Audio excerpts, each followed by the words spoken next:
En tercer lugar, intervendrá doña Raquel Valdés Mayo. Es enfermera especialista en pediatría de la UCI pediátrica del Complejo Asistencial Universitario de León. Abordará el tema lactancia materna y enfermería pediátrica, una especialidad que cuida, acompaña y lidera. Muchas gracias, Raquel.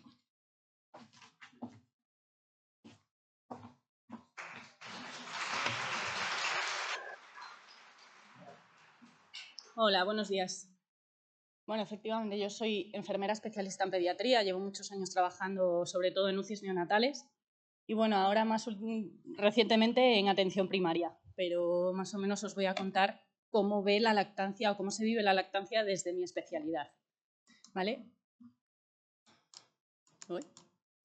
Haremos un paso por la UCI neonatal, por la planta y la UCI pediátrica un poco y acabaremos en primaria, ¿vale? Pero lo primero de todo es saber qué es una enfermera pediátrica. Habitualmente, esta es la imagen que se tiene de nosotras.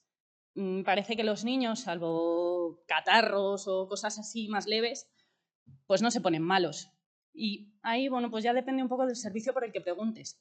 En neonatos, básicamente, damos biberones, cambiamos pañales. En la planta, como los niños están acompañados, pues ya los cuidan sus padres. Y en atención primaria, pues bueno, les ponemos las vacunas según van creciendo y poco más. Pero hoy os vengo a demostrar que nada más lejos de la realidad. Las enfermeras pediátricas estamos especializadas en el cuidado integral del niño y de su familia, en todas las etapas, desde el nacimiento hasta la adolescencia, y tenemos capacidad para valorar y acompañar en cada situación clínica. Y como cabe esperar en un día como hoy, en la lactancia también tenemos mucho que decir. Estamos presentes desde la UCI neonatal hasta la consulta de atención primaria, ofreciendo apoyo constante, profesional y realista. Y mientras los discursos de lactancia suelen centrarse en escenarios perfectos, niños a término, sanos, con la boca grande, muy dispuestos, la realidad es que muchas lactancias que nos encontramos pues no empiezan como nos enseñan. Por eso vamos a ver el recorrido que os he contado antes, desde la UCI hasta atención primaria. Llegamos a la UCI neonatal. Es una unidad en la que ningún padre quiere estar, pero que por desgracia cada vez hay más y cada vez vemos más. Y la realidad es que la lactancia no siempre empieza con un bebé al pecho, aunque esto es lo que sale cuando tú buscas en Google, te salen bebés gorditos, dispuestos, bien enganchados, madres bien peinadas, bien relajadas, sin ningún problema. La mayoría de las veces, para nosotras, empieza con un sacaleches, una habitación fría y muchas preguntas sin respuesta. Hay muchas causas por las que un recién nacido ingresa en una UCI neonatal, pero la prematuridad es la responsable del 75% de los ingresos. Así que vamos a ponernos en situación de prematuridad y vamos a ver cómo se aborda la lactancia con un bebé prematuro. Si pensamos en un bebé de 24, 26, 28 semanas de gestación, estamos hablando de un inicio de la lactancia totalmente diferente, ya que hay que tener en cuenta que este bebé no va a ser capaz de comer por sí solo. El reflejo de succión aparece sobre la semana 32 y la coordinación entre succión y deglución entre la semana 34 y 36. Cuando unos padres llegan a la UCI, nosotros les contamos cosas básicas, porque la información siempre hay que dosificarla. Y muchas veces no procesan lo que se les dice. Así que imaginaros lo que es hablarles de lactancia a unos padres en esta situación. Una madre que acaba de parir y a la que le han cambiado todo su plan de acción y todas sus expectativas con respecto a su bebé. Es, vamos, tremendo. Nosotras, las enfermeras pediátricas, estamos ahí. Iniciamos ese camino, lo acompañamos y guiamos a sus padres. Les damos tiempo, porque hay mucho que procesar y que asimilar. Y no todos lo hacen de la misma manera ni al mismo ritmo. Incluso dentro de la pareja puede haber uno que vaya muchísimo más rápido que el otro. Nunca sabemos cómo va a ser, pero lo que sí sabemos es que nosotras vamos a estar ahí durante todo el recorrido. Y lo primero, por evidente que sea, siempre es preguntar qué quieren hacer, porque son ellos los que al final van a decidir si quieren lactancia o no. Por norma general, en esta situación siempre es un sí rotundo a la lactancia, porque saben que es lo que más ayudará a sus bebés. Y porque en esta situación en la que todo es nuevo, se sienten útiles y responsables de una parte muy importante del cuidado de su hijo. Así que nos ponemos manos a la obra. Lo primero, la extracción manual. Ya sabemos que es más efectiva que el sacaleches en las primeras horas para la extracción de calostro, ¿vale? Una vez conseguimos esas primeras gotas de oro líquido y siempre que nuestro pequeñín nos deje, porque recordemos que estamos en una UCI neonatal, ayudaremos a esa madre a darle esas primeras gotas de calostro. Este momento, o sea, si llegamos a este momento y esta madre le puede dar el calostro, es indescriptible, porque después de todo lo que lleva encima, ha conseguido extraer la leche, dársela a su bebé, que encima no solo se la toma, sino que se relame y busca más. O sea, es un momento tremendo. Después pasamos al sacaleches. No tardamos mucho en pasar de una cosa a otra, pero claro, hay mucha información. Copas, modos de estimulación, modos de extracción, frecuencia, intensidad, tipo de extracción, simple, doble. Todo esto centrándonos solo en la máquina. Pero recordemos que ante sacaleches tenemos a una madre que sigue procesando su nueva situación y sigue queriendo hacer todo lo que pueda por su bebé. Y a toda esta situación le añadimos la presión que ella misma se genera por ver si tiene suficiente leche y la que generan o generamos algunos profesionales. Es que es muy pequeño, es que está muy grave, tu hijo lo necesita, tu leche siempre es lo mejor y como esas, muchas más. Y eso el sacaleches lo nota y esa madre también, porque el día que recibe una mala noticia o su peque pasa por un bache, su producción disminuye. Porque cuando presionamos a una madre para la extracción y no descansa, su producción disminuye. Porque cuando nos centramos solo en la leche que produce y no en lo que siente o lo que le preocupa de verdad, su producción disminuye. Y eso como profesionales es culpa nuestra. Pero por otro lado también es responsabilidad nuestra enseñar bien a esa madre. ¿Cuánto debe usar el sacaleches? ¿Cómo debe usarlo? ¿Qué copa debe usar? ¿Cómo debe conservar la leche? ¿Rotularla? ¿Transportarla? ¿Y cómo no volverse loca en el intento? Priorizamos descanso y desconexión materna. Y a todo su esfuerzo le ponemos valor. Porque nosotras sabemos lo que cuesta iniciar una lactancia con sacaleches, con una diada madre-bebé separada y la preocupación constante de si tu bebé saldrá adelante, porque hay momentos en los que no se ve la luz al final del túnel. Esa madre hace un trabajo excepcional y un esfuerzo tremendo para darle a su pequeño todas las herramientas para seguir luchando. Y eso también hay que reconocérselo.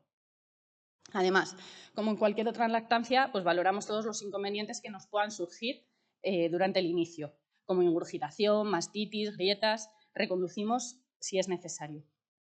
Porque en ese sentido, pues bueno, sí son lactancias como las demás. Aquí, nada, le hago un guiño a Carmen por el método canguro, ¿vale? Porque no todo es tan dramático, ¿vale? Siempre tenemos los momentos buenos, los ratitos en los que los papás están con su bebé y mientras él come aprovechan para pasar un ratito de intimidad, un ratito de construir recuerdos que al final pues formarán parte de su vida para siempre. ¿Vale? Bueno. Seguimos comiendo. Durante la estancia en UCI pasaremos por muchas primeras veces, pero a medida que el pequeño crece, la lactancia avanza con él. Hemos pasado de un bebé que come por sonda durante el método canguro al que empieza a comer por boca pero que todavía no sabe muy bien cómo hacerlo. Utilizamos la técnica de dedo-jeringa siempre que sea posible, pero no nos engañemos, estamos en una UCI y el ideal no siempre se puede cumplir. Así que hemos llegado al momento también de las primeras veces con el biberón. Y nuestra responsabilidad como enfermera radica en darles las herramientas a esos padres para que poco a poco sean independientes en los cuidados de su hijo y sepan detectar las señales de alarma de forma precoz. Una apnea, una bradicardia, un cansancio. Pasamos también a las primeras veces al pecho. Al principio, pecho y sonda combinados. Pasamos la toma por sonda mientras el bebé va probando nuevas sensaciones y experiencias con mamá. Y aquí nos podemos encontrar de todo, otra vez. Que sale mucho y se atraganta, que sale poco y se cansa, una bradicardia, una apnea. Y claro, mamá se asusta, porque igual es que es demasiado pronto, porque la expectativa creada alrededor de ese momento para cada madre es única. Y por eso empieza otra etapa de ensayo-error, en la que nosotros dirigimos y acompañamos, pero en la que vemos que esa diada madre y bebé se va fortaleciendo. Y pasan los días y la madre asustada que empezó insegura, sin tener muy claro si no sería demasiado pronto para comenzar, es capaz de tocar su pecho e indicarnos cuánta leche le tenemos que poner por sonda a su bebé para completar la toma. Y así avanzamos dándole poder e independencia a esa madre hasta conseguir tomas completas al pecho antes del alta. ¿Y qué pasa con papá? Y cuando digo papá, digo mamá, pareja, acompañante, me da igual, lo que sea. Porque no podemos olvidar que es la red de apoyo de nuestra madre, ¿vale? Y que además él o ella también tiene un hijo en la UCI y también quiere ayudar. Y muchas veces los profesionales los excluimos de la ecuación, simplemente porque no son los que proporcionan la leche. Pero si les dejamos, pueden hacer muchísimo.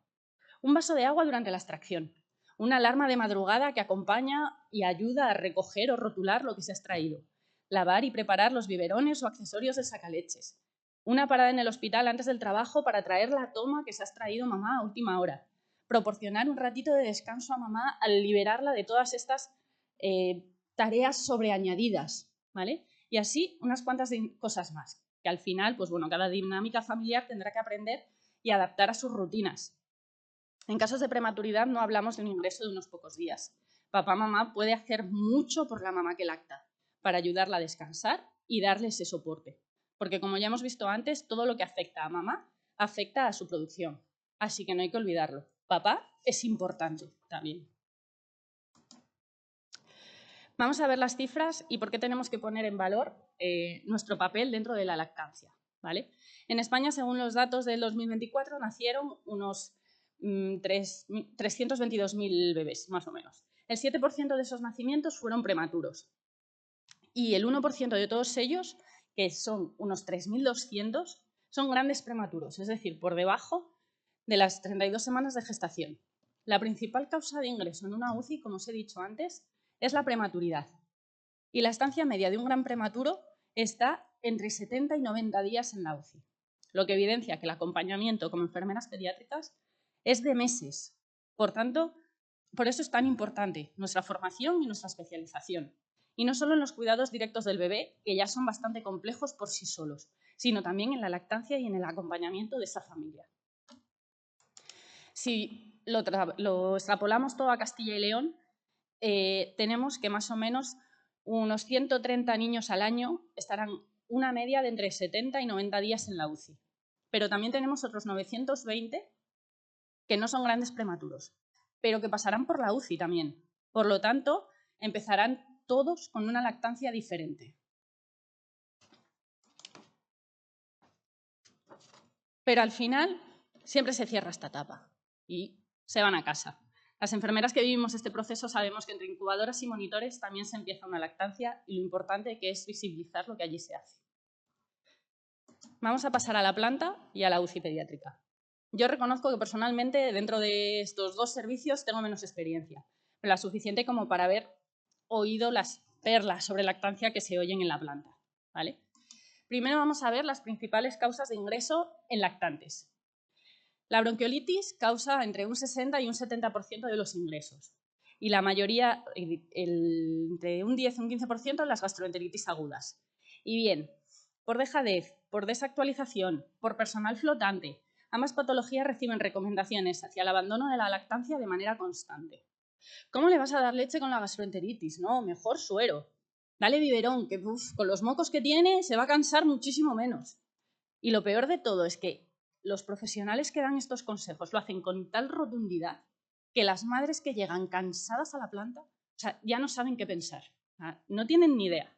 Pero para eso volvemos a estar nosotras y tenemos que formarnos para ello. Porque en las bronquiolitis sabemos que con el pecho es el bebé el que regula el flujo y las pausas. Porque encontramos saturaciones más estables y menos cansancio, que se traduce al final en menos bradicardias y menos desaturaciones. En las gastroenteritis, la lactancia favorece la recuperación intestinal, además de ser más fácil de digerir. Y los niños que continúan con teta tienen menos riesgo de deshidratación, porque al final siempre está lista, preparada y a mano. Además, el pecho proporciona confort y analgesia, que es muy útil si el proceso se acompaña con fiebre. Y no olvidemos en ningún caso que la teta proporciona a mamá. ¿Y quién no quiere a mamá cuando está malo? Dentro de los cuidados básicos de la bronquiolitis, y me centro en esta por ser la más prevalente y porque ya casi estamos en temporada, están los lavados nasales, que si se hacen bien alivian mucho a los pacientes y ayudan a mantener ese agarre al pecho. Pero son patologías que hay que seguir de cerca, porque no siempre evolucionan favorablemente. Y en estos casos podemos tener un ingreso en UCI pediátrica. Si llegamos a la UCI, trataremos la lactancia más o menos como ya vimos antes. Acompañamos a los padres en el shock del ingreso. Proporcionamos soporte, educación y guía en la extracción, que aquí pues será muy variable porque nos podemos encontrar con mamás que ya dominen el sacaleches. La extracción, la conservación, depende del periodo en el que se encuentren en el ingreso.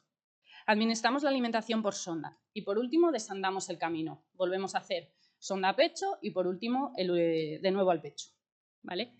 Entonces, la conclusión que tenemos que tener es que si un peque está malito pero puede succionar, lo mejor es que siga al pecho porque se cansa menos, se autorregula, se hidrata y además recibe protección inmunitaria. Todo en uno. Y como dije antes, al final a todo esto lo acompaña mamá. Vamos a ir hasta atención primaria. Posiblemente el espacio más poderoso y a la vez más invisibilizado para el apoyo a la lactancia. Cuando tenemos un recién nacido sano al que le han dado el alta del hospital y al que ya ha visto la matrona en los primeros días, parece que la enfermera de la consulta ya no tiene nada que hacer. Esa lactancia va a tener el éxito asegurado. Pero la lactancia va desde el nacimiento hasta 2, 3, 4, 5, 6, ¿qué sabe? Entonces, creo que es mucho suponer que en todo el tiempo que dure esa lactancia no habrá ninguna dificultad. Nosotras tenemos las revisiones del niño sano. Vemos a esas familias y a esa diada madre-bebé a lo largo de todo su desarrollo. Lo vemos en la crisis de los 15 días, en la revisión del mes, en las vacunas de los 2 meses, la crisis y las vacunas de los 3 meses, las de los 4 meses y así sucesivamente. Y desde el momento en que nos conocen, empezamos a crear vínculo con esa familia. Ellos depositan su confianza en nosotros, en lo que a la salud de su hijo se refiere, y creamos un espacio donde no se juzga, sino que se acompañan las decisiones informadas de esos padres. Pero en el tema que hoy nos ocupa, valoramos lactancias que comienzan su rodaje. Valoramos el peso del bebé, el agarre, las heces, la piel, el llanto, los despertares, el cansancio de mamá, las inseguridades, mastitis, grietas. Y creamos un espacio donde escuchamos la realidad de una madre que probablemente no está viviendo una lactancia como la que pensaba. Tanto para bien como para mal. Porque nos encontraremos con madres que llevan su lactancia sin dificultad, que eso no quiere decir sin dudas, y nos encontraremos madres a las que, sinceramente, la lactancia les ha pasado por encima. Durante todas las visitas y revisiones preparamos el terreno de lo que vendrá, porque en la consulta siempre vamos a pasar por estos dos momentos, la alimentación complementaria y la vuelta al trabajo. Y hay que tener en cuenta que la mayoría de las veces son dos grandes cambios que se solapan y que, por supuesto, conllevan cambios en la lactancia. Y empiezan a surgir las dudas. ¿Cuánta teta le doy y cuánta comida le doy? ¿Pero le despierto para la merienda? Pero es que ahora quiere teta y no quiere comida. Pero es que solo quiere comida y ya no quiere teta. Si me saco la leche en el trabajo y no la puedo meter en la nevera, ¿cuánto dura? ¿Cómo la transporto? Si ya he empezado a guardar y la tengo congelada, ¿cómo la descongelo? ¿Cuándo se la doy? Y el entorno empieza a presionar también. Porque claro, hay que tener en cuenta una cosa. Si no empiezas a dar teta, eres mala madre. Pero si la das más allá de lo que al vecino le parece pertinente, también. ¿Vale? Entonces, llegamos al momento vicio.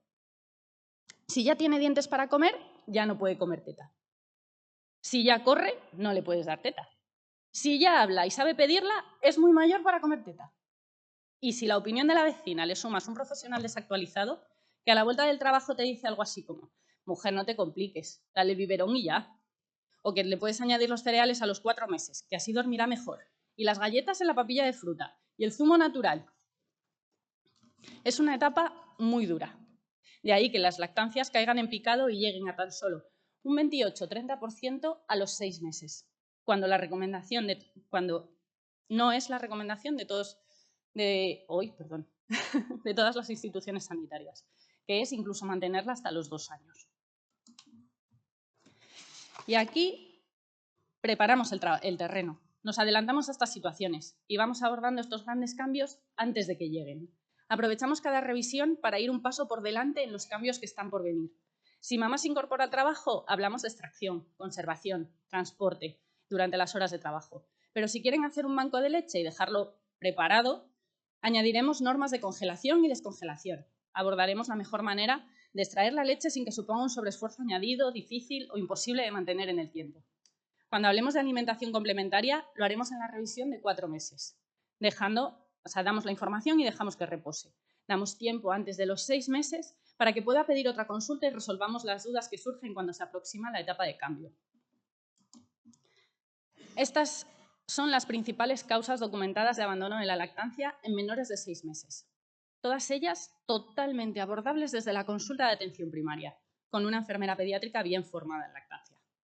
Tengamos en cuenta que casualmente el deseo materno de destetar no es el principal motivo de abandono. Solo entre un 14 y un 22% de las madres lo desean, mientras que los porcentajes más elevados, con hasta un 36%, son la sensación de baja producción de leche o que el bebé se queda con hambre y la vuelta al trabajo con hasta un 31%, lo que nos indica claramente que las lactancias se abandonan por un mal acompañamiento profesional y por presión social principalmente. ¿Y qué pasa con los otros tipos de lactancia? ¿Qué pasa cuando el niño es grande? ¿Quién acompaña esa lactancia? Porque en la propia consulta, tanto a la mamá como al niño, hay veces que les da vergüenza o reparo admitir que pasada cierta edad les siguen dando teta. ¿Y la mamá que quiere destetar porque llegó su momento? Las hay que no se atreven a pedir ayuda a su profesional de referencia para el destete. ¿Y aquella que desde un principio no quiso lactancia materna y dio lactancia artificial? Se puede sentir juzgada por su decisión, pero al final nuestro papel siempre es acompañar. Todas son lactancias válidas y son procesos que podemos y debemos acompañar desde la consulta. Pero, ¿qué pasa? Yo sé que aquí, todo lo que os he contado es lo ideal, ¿vale? Porque al final los servicios de pediatría todavía no están cubiertos en su totalidad por especialistas. Porque dentro de los especialistas en enfermería pediátrica se forma en lactancia solo el que quiere o el que puede, por lo que pasa con el resto de profesionales. Porque planteo ayudas en las consultas cuando el tiempo de consulta es limitado y los pacientes numerosos, porque no hay protocolos, porque necesitamos equipos multidisciplinares para la lactancia y coordinación entre niveles asistenciales. Pero sinceramente, que hayan apostado por alguien especialista en pediatría para hablar en una jornada sobre lactancia ya me parece un paso enorme.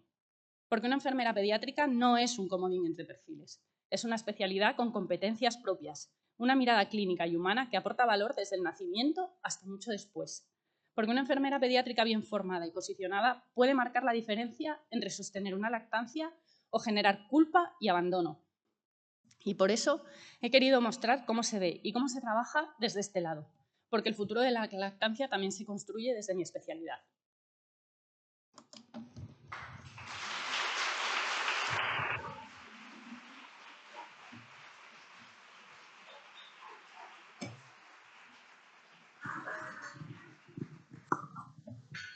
¿Alguna pregunta?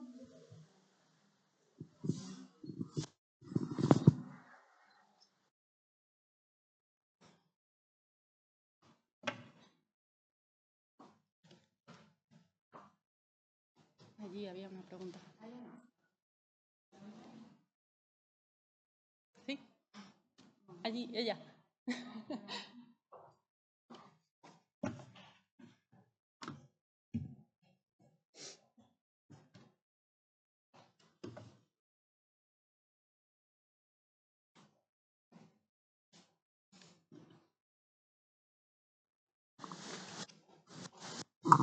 Hola, buenos días y muchísimas gracias por tu intervención, me ha gustado muchísimo.